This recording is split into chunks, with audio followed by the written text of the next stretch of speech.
વિદ્યાર્થી મિત્રો, હવે જોઈએ ટોપિક 1.2 ભૌતિક વિજ્ઞાનનું કાર્યક્ષેત્ર અને ઉત્તેજના, scope and excitement of physics.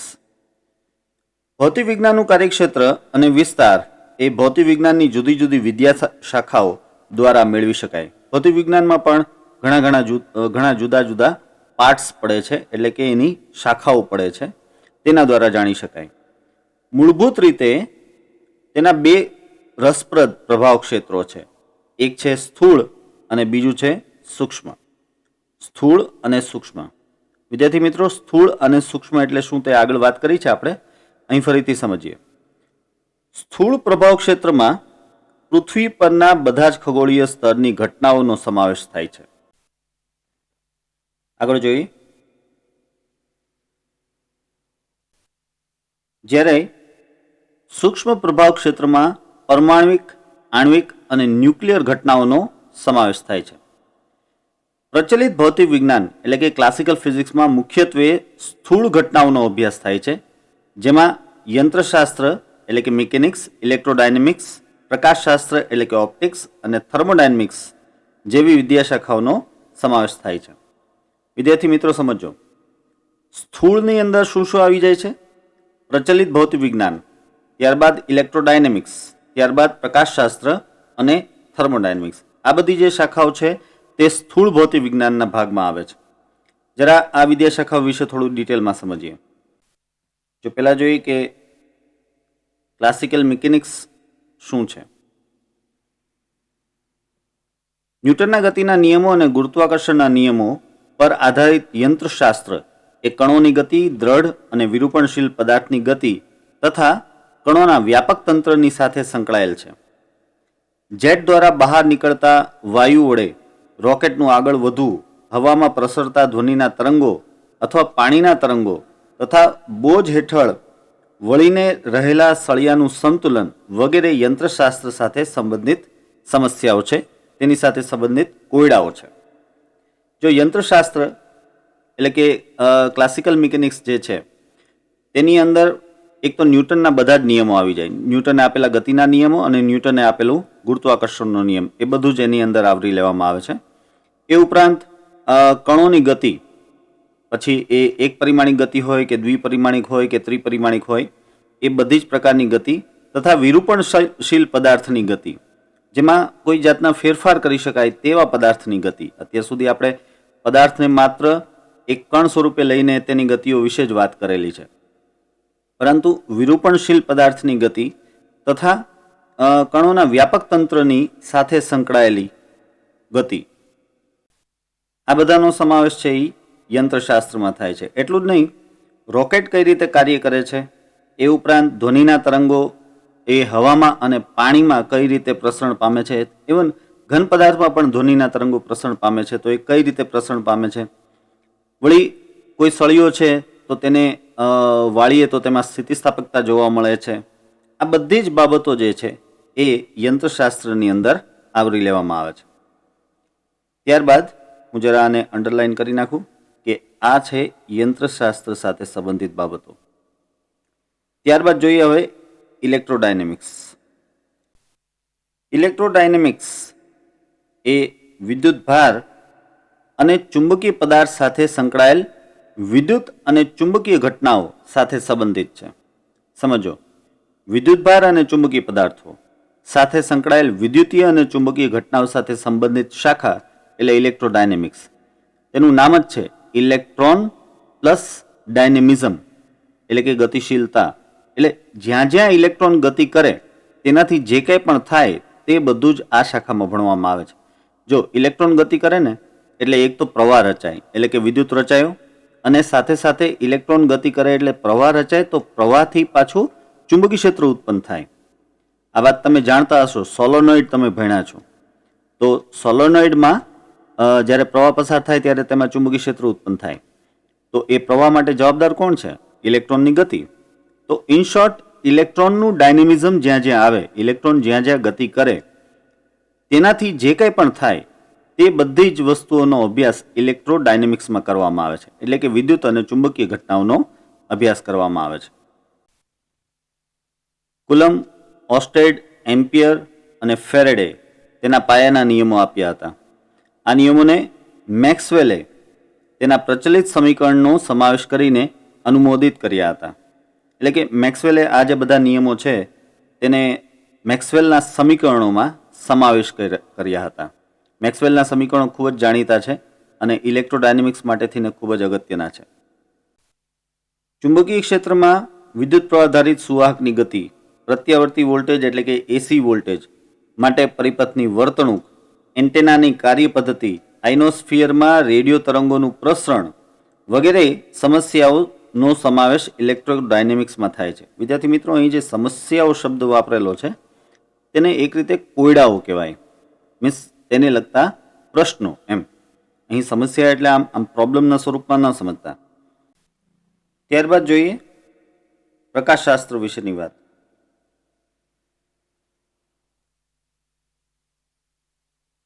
ચાલો સમજીએ. પ્રકાશશાસ્ત્રમાં પ્રકાશીય ઘટનાઓનો અભ્યાસ થાય છે. માઇક્રોસ્કોપ, ટેલિસ્કોપની કાર્ય પદ્ધતિ, પાતળી ફિલ્મ એટલે કે કપોટી વડે પ્રદર્શિત થતા રંગો વગેરે પ્રકાશશાસ્ત્રના વિષયાંગો છે. આ પાતળી ફિલ્મ એટલે કે કપોટી વડે પ્રદર્શિત રંગો એ સમજાવું તમને. વિદ્યાર્થી મિત્રો, તમે સાબુના બબલ્સ બનાવ્યા હશે, સાબુના પાણીના પરપોટા બનાવ્યા હશે અને તમે જોતા હશો કે જ્યારે તેમાંથી પ્રકાશ પસાર થાય તો તમને ઘણા બધા અલગ અલગ કલર્સ દેખાય છે. આમાં સાબુના પાણીનું જે પાતળું આવરણ બને છે તેને કહેવાય કપોટી. અને આ કપોટી એકદમ પાતળી ફિલ્મ જેવી હોય, એકદમ પાતળું સ્તર એટલે કે પાતળી ફિલ્મ જેવી હોય અને તેમાંથી તમને અલગ અલગ રંગો મળે છે. આ બધાનો પણ અભ્યાસ પ્રકાશશાસ્ત્રની અંદર કરી લેવામાં આવે છે. આમ તો કહીએ ને તો આ દુનિયામાં જે કંઈ પણ આપણને દેખાય છે તેની પાછળ પ્રકાશશાસ્ત્ર જ જવાબદાર છે. તો તે બધાનો અભ્યાસ છે. જે કંઈ પણ આપણે જોઈ શકીએ છીએ આંખ દ્વારા કે પછી માઇક્રોસ્કોપ દ્વારા, ટેલિસ્કોપ દ્વારા કે અન્ય કોઈ પણ રીતે, એ બધાનો જો અભ્યાસ આ પ્રકાશશાસ્ત્ર વિષયાંગમાં કરવામાં આવે છે. ત્યારબાદ સમજીએ થર્મોડાયનેમિક્સ વિશે. યંત્રશાસ્ત્રથી વિરુદ્ધ થર્મોડાયનેમિક્સમાં સમગ્ર રીતે પદાર્થની ગતિનો વિચાર કરવામાં આવતો નથી, પરંતુ તંત્રના સ્થૂળ સંતુલન સાથે કામ લઈને બાહ્ય કાર્ય અને ઉષ્માની આપલે દ્વારા તંત્રના તાપમાન, આંતરિક ઉર્જા, એન્ટ્રોપી વગેરેના ફેરફારો વિશે વિચારવામાં આવે છે. જો સમજો, યંત્રશાસ્ત્રમાં શું કરીએ છીએ આપણે કે આખા પદાર્થનો જ અભ્યાસ કરીએ છીએ, આખા પદાર્થની ગતિ, તેની ઉર્જા વિશે વાત કરીએ છીએ. પરંતુ થર્મોડાયનેમિક્સમાં, જેનું નામ છે થર્મોડાયનેમિક્સ, થર્મલ પ્લસ ડાયનેમિઝમ, એટલે કે ઉષ્માને હિસાબે જે કંઈ પણ ગતિ જોવા મળે છે તે. તો અહીં શું કરીએ છીએ આપણે કે ઉષ્મા મળવાથી કોઈ પણ પદાર્થના અણુઓ, પરમાણુઓ, પછી ઘન પદાર્થ હોય, પ્રવાહી હોય કે વાયુ પદાર્થ હોય, ઉષ્મા મળે એટલે તેના જે પરમાણુઓ છે, અણુઓ છે, તેની અંદરના જે કંઈ પણ બધા કણો છે તે બધા દોલન ગતિ ઉર્જા પ્રાપ્ત કરે છે. અને વાયુમાં અને પ્રવાહીમાં તો રેખીય ગતિ ઉર્જા પણ પ્રાપ્ત કરે છે. આ ગતિ ઉર્જાઓને લીધે તંત્રના તાપમાન, આંતરિક ઉર્જા અને એન્ટ્રોપી વગેરેમાં ફેરફાર થાય છે. એટલે આ બધાનો અભ્યાસ જે છે એ થર્મોડાયનેમિક્સમાં કરવામાં આવે છે. ઉષ્મા એન્જિનો અને રેફ્રિજરેટરો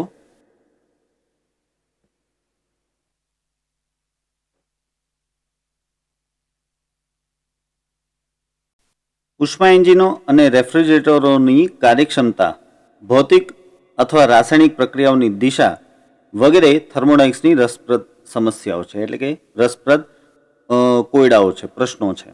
ટૂંકમાં રેફ્રિજરેટર, એસી, એન્જિન, અલગ અલગ પ્રકારના એન્જિન, આ બધાનો અભ્યાસ છે એ થર્મોડાયનેમિક્સની અંદર આવરી લેવામાં આવે છે. આ જે બધી વાત હતી તે સ્થૂળ પ્રભાવ ક્ષેત્રની વાત હતી, એટલે કે ભૌતિક વિજ્ઞાનની જે શાખાઓ સ્થૂળ ભૌતિક વિજ્ઞાન સાથે ડીલ કરે છે તેની વાત હતી. હવે આપણે વાત કરીએ ભૌતિક વિજ્ઞાનના સૂક્ષ્મ પ્રભાવ ક્ષેત્રની. ભૌતિક વિજ્ઞાનના સૂક્ષ્મ પ્રભાવ ક્ષેત્રમાં સૂક્ષ્મ સ્તરે, લંબાઈના પણ સૂક્ષ્મ સ્તરે પરમાણુઓ અને ન્યુક્લિયસના દ્રવ્યનું બંધારણ અને તેની સંરચના તથા ઇલેક્ટ્રોન, ફોટોન અને બીજા પ્રાથમિક કણો સાથેની તેમની આંતરક્રિયાઓનો અભ્યાસ કરવામાં આવે છે. જો આ નામ યાદ રાખજો ખાસ વિદ્યાર્થી મિત્રો. સૂક્ષ્મ પ્રભાવ ક્ષેત્રમાં પરમાણુઓ, ન્યુક્લિયસ, ઇલેક્ટ્રોન, ફોટોન અને તેના જેવા બીજા પ્રાથમિક કણો સાથેની આંતરક્રિયાનો અભ્યાસ કરવામાં આવે છે. પ્રચલિત ભૌતિક વિજ્ઞાન આ સૂક્ષ્મ પ્રભાવ ક્ષેત્રને સમજવા માટે અપૂરતું છે, જ્યારે સૂક્ષ્મ પ્રભાવ ક્ષેત્રની ઘટનાઓને સમજવા માટે હાલમાં ક્વોન્ટમ સિદ્ધાંત સ્વીકારેલ છે. આ ક્લાસિકલ મિકેનિક્સ જે છે, એટલે કે પ્રચલિત ભૌતિક વિજ્ઞાન, તેના દ્વારા આપણે આ સૂક્ષ્મ પ્રભાવ ક્ષેત્રને સંપૂર્ણપણે સમજી નથી શકતા. એ ક્લાસિકલ મિકેનિક્સની મર્યાદા છે અને તેથી કરીને જ આ સૂક્ષ્મ પ્રભાવ ક્ષેત્રને, એટલે કે આ સૂક્ષ્મ પ્રભાવ ક્ષેત્રમાં આવતા કણો સાથે જે ફિઝિક્સ સંકળાયેલું છે તેને સમજવા માટેથીને ક્વોન્ટમ સિદ્ધાંતોનો ઉપયોગ કરવામાં આવે છે. ક્વોન્ટમ સિદ્ધાંતોને સ્વીકારેલ છે. એટલે આના માટે આખી એક બ્રાન્ચ બનાવવામાં આવેલી છે ફિઝિક્સમાં, જેનું નામ છે ક્વોન્ટમ ફિઝિક્સ. ક્વોન્ટમ ફિઝિક્સ એ ફિઝિક્સની એવી શાખા છે કે જેમાં આ જ બધા સૂક્ષ્મ પ્રભાવ ક્ષેત્રો વિશેનો અભ્યાસ કરવામાં આવે છે. હવે આગળ જોઈએ, ભૌતિક વિજ્ઞાનનું કાર્યક્ષેત્ર કેટલું વિસ્તરેલું છે તેના વિશે અહીં આપણે વાત કરીશું. વિદ્યાર્થી મિત્રો, આ ટોપિકમાં જે બધા મૂલ્યો છે તે તમારા માટે અગત્યના છે, યાદ રાખજો. જોઈએ, લંબાઈ, દ્રવ્યમાન, સમય, ઉર્જા જેવી ભૌતિક રાશિઓના આશ્ચર્યજનક મૂલ્યોને આવરી લે છે ભૌતિક વિજ્ઞાન. ભૌતિક વિજ્ઞાનમાં એક તરફ ઇલેક્ટ્રોન, પ્રોટોન વગેરે સાથે સંકળાયેલ લંબાઈઓના અતિ સૂક્ષ્મ માપક્રમ, એટલે કે 10⁻14 મીટર કે તેથી પણ નાની લંબાઈઓની ઘટનાઓનો અભ્યાસ કરવામાં આવે છે. આ મૂલ્ય યાદ રાખજો. અતિ સૂક્ષ્મ લંબાઈનો માપક્રમ ભૌતિક વિજ્ઞાનમાં શું છે? 10⁻14 મીટર. તેનાથી વિરુદ્ધ બીજી તરફ તેમાં વિશાળ ફલક પર આકાશગંગા અથવા સમગ્ર વિશ્વ સાથે સંકળાયેલ ખગોળીય ઘટનાઓનો અભ્યાસ પણ કરવામાં આવે છે, જેના વિસ્તાર 10⁻26 મીટરના માપક્રમનો છે. હવે આનો બીજો છેડો શું છે? 10⁻26 મીટર. એક તરફ ભૌતિક વિજ્ઞાનમાં ઇલેક્ટ્રોન, પ્રોટોન જેવા સૂક્ષ્મ કણો કે જેની લંબાઈના માપક્રમ 10⁻14 મીટરના છે તેનો અભ્યાસ કરવામાં આવે છે, અને બીજી તરફ આકાશગંગાઓ કે વિશ્વ કે ખગોળીય બધી ઘટનાઓ છે તેની સાથે સંકળાયેલો લંબાઈનો માપક્રમ એટલે કે 10⁻26 નો પણ અભ્યાસ કરવામાં આવે છે. ટૂંકમાં લંબાઈના સંદર્ભમાં વાત કરીએ તો ભૌતિક વિજ્ઞાનમાં લંબાઈની રેન્જ શું કહેવાય? 10⁻14 થી લઈને 10⁻26 મીટર સુધીની. આમ લંબાઈના માપક્રમનો ગુણોત્તર એ 10⁻40 ના ક્રમનો છે. સમજો, 10⁻26 ભાગ્યા 10⁻14 કરો એટલે કેટલા થાય? 10⁻40 ના ક્રમનો છે, અને તેનાથી પણ વધુ હોઈ શકે. લંબાઈના માપક્રમને પ્રકાશના વેગથી ભાગતા સમયના માપક્રમનો વિસ્તાર 10⁻22 સેકન્ડથી 10⁻18 સેકન્ડ જેટલો મળે છે. આ વાતને જરા સમજીએ. જો આપણને લંબાઈના જે માપક્રમ મળ્યા 10⁻14 મીટરથી 10⁻26 મીટર સુધી, તેને પ્રકાશના વેગ વડે ભાગીએ તો આપણને સમયનો માપક્રમ મળે. અને આ જે સમયનો માપક્રમ મળે છે, સમયનો વિસ્તાર જે મળે છે એ 10⁻22 સેકન્ડથી લઈને 10⁻18 સેકન્ડ જેટલો મળે છે. એટલે આપણે એમ કહી શકીએ કે ભૌતિક વિજ્ઞાનમાં સમયના માપક્રમનો વિસ્તાર એ 10⁻22 સેકન્ડથી 10⁻18 સેકન્ડ જેટલો છે. વળી દ્રવ્યમાનનો વિસ્તાર પણ ખૂબ જ મોટો છે. દ્રવ્યમાનનો વિસ્તાર એ 10⁻30 કિલોગ્રામ કે જે ઇલેક્ટ્રોનનું દ્રવ્યમાન છે ત્યાંથી 10⁻55 કિલોગ્રામ કે જે જ્ઞાત અવલોકિત વિશ્વનું દ્રવ્યમાન છે. જેટલું વિશ્વ આપણે જોઈ શક્યા છીએ તેટલા વિશ્વનું દ્રવ્યમાન આશરે 10⁻55 કિલોગ્રામ છે. એટલે દ્રવ્યમાનનો વિસ્તાર 10⁻30 કિલોગ્રામથી 10⁻55 કિલોગ્રામ સુધીનો છે. હવે આપણે જોઈએ ભૌતિક વિજ્ઞાનમાં જોવા મળતી ઉત્તેજનાઓ વિશે.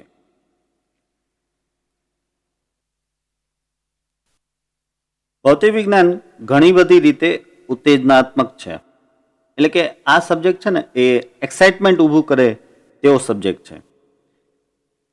કેટલીક વ્યક્તિઓને પાયાના સિદ્ધાંતોની સુઘડતા અને સર્વવ્યાપકતાના સંદર્ભે ઉત્તેજના ઉત્પન્ન થાય છે. ઘણાને એ ઉત્તેજના, ઘણાને એ એક્સાઇટમેન્ટ આમાં જોવા મળે છે કે આ સબ્જેક્ટ એવો છે કે જેમાં સિદ્ધાંતો પાયાના છે અને સર્વવ્યાપક છે. બધી જ જગ્યાએ એક જ સિદ્ધાંત છે એ લાગુ પડતો હોય, અલગ અલગ પ્રકારના સિદ્ધાંતો લગાડવાની જરૂર નથી પડતી. જ્યારે કેટલાક લોકો કુદરતના ગૂઢ રહસ્યો જાણવા કલ્પનાશીલ નવા પ્રયોગો કરવાનો પડકાર, સિદ્ધાંતોની ચકાસણી અને અસ્વીકૃતિમાં પણ ઉત્તેજના અનુભવે છે. જ્યારે કેટલાક લોકોને ફિઝિક્સમાં જે રહસ્યો રહેલા છે તેનો ઉકેલ કાઢવાની ઉત્તેજના જોવા મળે છે. એ ઉકેલ કાઢવાનો પડકાર એને ગમે છે. પછી ભલે તે એની ચકાસણી દરમિયાન તેના એ સિદ્ધાંતનો સ્વીકાર થાય કે અસ્વીકાર થાય, તેમ છતાં પણ આમાં ઉત્તેજના, આમાં એક્સાઇટમેન્ટ અનુભવે છે. હવે આગળ જોઈએ એપ્લાઇડ ફિઝિક્સ વિશે. આ સમજો. પ્રયોજિત ભૌતિક વિજ્ઞાન એટલે કે એપ્લાઇડ ફિઝિક્સ, અંડરલાઇન કરી દઉં. પ્રયોજિત ભૌતિક વિજ્ઞાન એટલે કે એપ્લાઇડ ફિઝિક્સ એટલું જ મહત્વનું છે. ભૌતિક વિજ્ઞાનમાં નિયમોનું ઉપયોજન અને પૂરેપૂરા ઉપયોગ દ્વારા ઉપયોગી રચનાઓ એટલે કે ડિવાઇસીસ બનાવવી તે પણ રસપ્રદ અને ઉત્તેજક છે. આપણે ફિઝિક્સનો ઉપયોગ કરીને અલગ અલગ ડિવાઇસીસ બનાવી શકીએ છીએ. દાખલા તરીકે સેટેલાઇટ બનાવ્યું છે તો તે ફિઝિક્સનો ઉપયોગ કરીને જ બનાવવામાં આવેલું છે.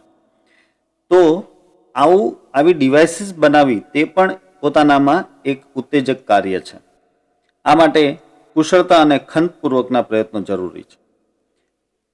આગળ જોઈએ. અહીંયા આપણે ફિઝિક્સમાં જોવા મળેલી વૈજ્ઞાનિક પ્રગતિ એના વિશે વાત કરીએ. વૈજ્ઞાનિક પ્રગતિ માટે ગુણાત્મક વિચારો હોવા જરૂરી છે. તે મહત્વનું છે, પરંતુ તે પર્યાપ્ત નથી. ખાસ કરીને ભૌતિક વિજ્ઞાનમાં માત્રાત્મક અવલોકનો પણ મહત્વના છે. આ બે શબ્દો યાદ રાખજો, ગુણાત્મક વિચારો અને માત્રાત્મક અવલોકનો, જેને સામાન્ય રીતે આપણે અંગ્રેજીમાં ક્વોલિટી અને ક્વોન્ટિટી બોલીએ છીએ. ગુણાત્મક એટલે કે ક્વોલિટી અને માત્રાત્મક એટલે કે ક્વોન્ટિટી. એટલે ફિઝિક્સમાં ક્વોલિટીવાળા વિચારો હોવા જોઈએ, બરાબર છે, પણ એ પર્યાપ્ત નથી. તેની સાથે સાથે ક્વોન્ટિટીમાં અવલોકનો પણ અગત્યના છે. ઘણા બધા અવલોકનો લીધેલા હોવા પણ જરૂરી છે, કારણ કે કુદરતી નિયમો ચોક્કસ ગાણિતિક સમીકરણો દ્વારા વ્યક્ત કરવામાં આવે છે. આપણે જાણીએ છીએ કે ફિઝિક્સમાં બધા જ નિયમો કોઈ સૂત્ર દ્વારા ગાણિતિક રીતે રજૂ કરવામાં આવેલા હોય છે. ભૌતિક વિજ્ઞાનના પાયાના નિયમો સાર્વત્રિક છે અને તે જુદા જુદા વિશાળ સંદર્ભોમાં પણ લાગુ પાડી શકાય છે. આ બીજી મહત્વની કોઠાસૂઝ હતી અને છેલ્લે અંદાજ લગાવવાની વ્યૂહરચના ખૂબ જ સરળ રહી છે. એટલે કે ભૌતિક વિજ્ઞાનમાં જે પાયાના નિયમો છે તે સાર્વત્રિક છે, એટલે એ તો બધે લાગવાના જ હોય એવું માનીને આપણે કોઈ પણ રિસર્ચ કરી શકીએ. અને સાથે સાથે ફિઝિક્સમાં અંદાજ લગાડવાની પદ્ધતિ પણ ઘણી વખત કામ કરી જતી હોય. દાખલા તરીકે ડી બ્રોગલી નામના એક વૈજ્ઞાનિકે એક અંદાજ આપ્યો કે દ્રવ્ય કણ છે તે તરંગ સ્વરૂપ ધારણ કરતું હોવું જોઈએ. આ તેનો માત્ર અંદાજ હતો અને હાઇપોથિસિસ કહેવાય. પરંતુ થોડાક વર્ષો બાદ તેના પ્રાયોગિક પુરાવા પણ મળી ગયા. એટલે કે તેણે જે અંદાજ કાઢ્યો હતો તે અંદાજ સાચો પડ્યો. આવું ભૌતિક વિજ્ઞાનમાં ઘણી વખત કરવામાં આવતું હોય છે. ઘણા વૈજ્ઞાનિકો છે એ પોતાના વિચારને આધારે કોઈક એક અંદાજ આપે, એક હાઇપોથિસિસ આપે, અને જો તેનો પ્રાયોગિક પુરાવો મળી જાય તો એ અંદાજ, એ હાઇપોથિસિસ ત્યારબાદ એક નિયમમાં પરિણામે. હવે સમજીએ કે ભૌતિક વિજ્ઞાનમાં કોઈ સિદ્ધાંત કઈ રીતે બનાવવામાં આવે છે. જો પ્રથમ કોઈ ઘટનામાં અતિ આવશ્યક લક્ષણો પર ધ્યાન કેન્દ્રિત કરીને તેના મૂળ સિદ્ધાંતો શોધવામાં આવે છે અને ત્યારબાદ તેમાં જરૂરી સુધારા કરીને વધુ શુદ્ધ સ્વરૂપમાં સિદ્ધાંત રચવામાં આવે છે. એટલે કોઈ પણ એક ઘટના હોય તો એ ઘટનામાં સૌથી પહેલાં તેના જે અતિ આવશ્યક લક્ષણો છે તેના ઉપર ધ્યાન કેન્દ્રિત કરવામાં આવે અને તેમાં કયા મૂળભૂત સિદ્ધાંતોનો ઉપયોગ થઈ રહ્યો છે તે સમજવામાં આવે. પછી તેમાં સુધારા વધારા કરીને વધુ શુદ્ધ સ્વરૂપમાં કોઈ એક સિદ્ધાંત છે તૈયાર કરવામાં આવે. ઉદાહરણ તરીકે સમાન ઊંચાઈએથી મુક્ત પતન કરવામાં આવેલ એક પથ્થર અને એક પીછું સરખા સમયે જમીન પર પહોંચતા નથી, કારણ કે આ ઘટનાનું આવશ્યક પાસું ગુરુત્વાકર્ષી ક્ષેત્રમાં મુક્ત પતનને હવાનો અવરોધ વધુ જટિલ બનાવી નાખે છે. જો આ સમજવા જેવી વાત છે. ખરેખર જોવા જઈએ તો ગુરુત્વ પ્રવેગ એ દળ ઉપર આધારિત નથી, બરાબર? એને દળ સાથે કઈ લેવા દેવા નથી. કોઈ પણ પદાર્થનો ગુરુત્વ પ્રવેગ છે એ અચળ હોય છે, 9.8 મીટર પ્રતિ સેકન્ડ સ્ક્વેર. એનો મતલબ એમ થયો કે કોઈ પણ પદાર્થ જો મુક્ત પતન કરે તો એ 9.8 મીટર પ્રતિ સેકન્ડ સ્ક્વેરના પ્રવેગથી જ મુક્ત પતન કરવો જોઈએ, અને તો તેને નીચે પહોંચવામાં સરખો સમય લાગવો જોઈએ. એનો મતલબ એમ થયો કે સમાન ઊંચાઈથી એક પથ્થરને અને પીછાને જો છોડી દેવામાં આવે તો આપણો સિદ્ધાંત એમ કહે છે, ગુરુત્વ પ્રવેગનો સિદ્ધાંત એમ કહે છે કે બંને સરખા સમયમાં જ નીચે પહોંચી જવા જોઈએ. પણ આપણે જાણીએ છીએ કે પથ્થર પહેલા પહોંચશે અને પીછું પછી પહોંચશે. શું કામ? કારણ કે અહીં હવાનો જે અવરોધ લાગે છે પીછાને, તે આ ઘટનાને વધારે જટિલ બનાવી દે છે. હવાના અવરોધને કારણે પીછું પાછળ રહી જાય છે અને પથ્થર છે એ પહેલા નીચે પડી જાય છે. અવરોધ અવગણી શકાય તેવી સ્થિતિનું નિર્માણ કરવામાં આવે તો ગુરુત્વાકર્ષણમાં મુક્ત પતનનો નિયમ મેળવી જ શકાય. આ વાતને એક પ્રયોગ દ્વારા સમજીએ. દાખલા તરીકે લાંબી અને શૂન્યાવકાશિત કરેલી નળીમાં પથ્થર અને પીછાનું મુક્ત પતન કરવામાં આવે તો બંને લગભગ એક સરખા દરથી મુક્ત પતન પામે છે. આ પરથી મૂળ નિયમ મેળવી શકાય છે કે ગુરુત્વ પ્રવેગ પદાર્થના દળ પર આધારિત નથી. આ રીતે મેળવેલ નિયમ માટે ફરીથી પીછાના મુક્ત પતનનો કિસ્સો વિચારીએ તો હવાના અવરોધનો સુધારો વર્તમાન સિદ્ધાંતમાં લાગુ પાડી પૃથ્વી પર મુક્ત પતન પામતા પદાર્થો માટે વધુ વાસ્તવિક સિદ્ધાંત મેળવી શકાય. વિદ્યાર્થી મિત્રો, મુક્ત પતનનો સિદ્ધાંત જો સીધી રીતે લઈએ તો તેમાં માત્ર એટલું સમજવાનું રહે કે ભાઈ કોઈ પણ મુક્ત પતન કરતો પદાર્થ છે તેનો પ્રવેગ એ ગુરુત્વ પ્રવેગ g જેટલો એટલે કે 9.8 મીટર પ્રતિ સેકન્ડ સ્ક્વેર જેટલો હોય. પરંતુ જો તેમાં હવાનો અવરોધ અગત્યનો ભાગ ભજવતો હોય, જેમ કે પીછામાં એ અગત્યનો ભાગ ભજવશે, તો એવા સંજોગોમાં આ જે સૂત્રો છે મુક્ત પતનને લગતા જે કંઈ પણ સૂત્રો છે પીછા માટે બનાવતી વખતે તેમાં હવાના અવરોધક બળનું પદ પણ નાખવું પડે. એ પદ માટે આ શબ્દ વાપર્યો છે કે હવાના અવરોધનો સુધારો વર્તમાન સિદ્ધાંતમાં લાગુ પાડી શકાય. એટલે પીછા માટે જ્યારે મુક્ત પતનના સૂત્રો બનાવીએ તો તેમાં હવાના અવરોધવાળું એક પદ પણ ઉમેરવું જોઈએ, એટલે કે આ એક સુધારો પણ તેમાં કરવો જોઈએ. બાકી વિદ્યાર્થી મિત્રો, જો તમે શૂન્યાવકાશમાં એક પથ્થરને અને એક પીછાને એક સાથે મુક્ત પતન કરાવો, એક સરખી ઊંચાઈથી કરાવો, તો બંને એક સાથે જ નીચે પડે. પીછું પણ પથ્થરની જેમ સડેરાટ નીચે આવતું હોય. આ વાત આપણને માન્યામાં ન આવે, કારણ કે વ્યવહારમાં આવું ક્યારેય આપણને જોવા નથી મળતું. પરંતુ આ માટે યુટ્યુબમાં એક વિડીયો ઓલરેડી છે, તમે એ વિડીયો ખાસ જોજો. તેમાં એક લાંબી ટનલમાં શૂન્યાવકાશ કરવામાં આવે છે અને ત્યારબાદ એક દડો અને એક પીછું એ બંને એક સાથે નીચે મુક્ત પતન કરાવવામાં આવે છે. સારી એવી હાઈટ ઉપરથી મુક્ત પતન કરાવવામાં આવે છે અને ત્યારે પીછું પણ દડાની જેમ સડેરાટ નીચે આવે છે અને બંને એક સાથે એક જ સમયમાં જમીન ઉપર અથડાય છે. આ ખૂબ જ સરસ જોવા જેવો વિડીયો છે વિદ્યાર્થી મિત્રો. આ વિડીયોની લિંક હું ડિસ્ક્રિપ્શનમાં મૂકી દઉં છું, તમે એ જોજો.